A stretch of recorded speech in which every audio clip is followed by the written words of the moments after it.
Hyderabad west లో most luxurious location గా అభివృద్ధి చెందుతున్న ఉస్మాన్ నగర్ గోపన్పల్లిలో అల్ట్రా లగ్జరియస్ విల్లాస్ ప్రాజెక్టు ఉంది. ఈ ప్రాజెక్టు పేరు హాల్మార్క్ ఇంపీరియా. ఈ ప్రాజెక్ట్ మొత్తం 20 ఏకర్స్ లో స్ప్రెడ్ అయి ఉంది. ఈ 20 ఏకర్స్ లో జస్ట్ 130 విల్లాస్ ఉన్నాయి.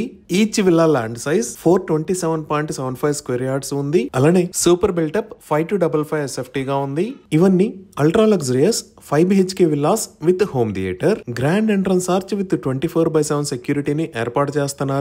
ఇక్కడ నిర్మిస్తున్న రోడ్స్ అన్ని పేవర్ రోడ్స్. వీటిలో మెయిన్ రోడ్ 60 ఫీట్ వైడ్, అలానే ఇంటర్నల్ రోడ్స్ 40 ఫీట్ వైడ్ ఉన్నాయి. ఇక్కడ మెయిన్ ఎంట్రన్స్ కి పక్కనే సుమారుగా 2.8 ఏకర్స్ సైజ్ లో క్లబ్ హౌస్ మరియు సెంట్రల్ పార్క్ ని ప్రొవైడ్ చేస్తున్నారు. అలానే ఇక్కడ నిర్మిస్తున్న club house size 27,000 square feet. ఈ క్లబ్ హౌస్ కి పక్కనే ఇండోర్ బ్యాడ్మింటన్ కోర్ట్ ని నిర్మిస్తున్నారు. ఇంకా ఈ క్లబ్ హౌస్ కి అవుట్ సైడ్ లో swimming pool with kids pool ని కూడా ఏర్పాటు చేస్తారు. ఈ ప్రాజెక్ట్ 100 ఫీట్ రోడ్డు ఫేసింగ్ తో గోపన్పల్లి విప్రోకి 5 మినిట్స్ డ్రైవ్ డిస్టెన్స్ లో మరియు ఫైనాన్షియల్ డిస్ట్రిక్ట్ కి 15 మినిట్స్ డ్రైవ్ డిస్టెన్స్ లో ఇంటర్నేషనల్ స్కూల్స్ అండ్ కాలేజెస్ మరియు మల్టీ స్పెషాలిటీ హాస్పిటల్స్ కి 5 to 15 మినిట్స్ డ్రైవ్ డిస్టెన్స్ లో ఉంది. ఈ ప్రాజెక్ట్ కి సంబంధించి మరిన్ని వివరాల కోసం స్క్రీన్ మీద ఉన్న నంబర్ కి కాల్ చేయండి. Thank you.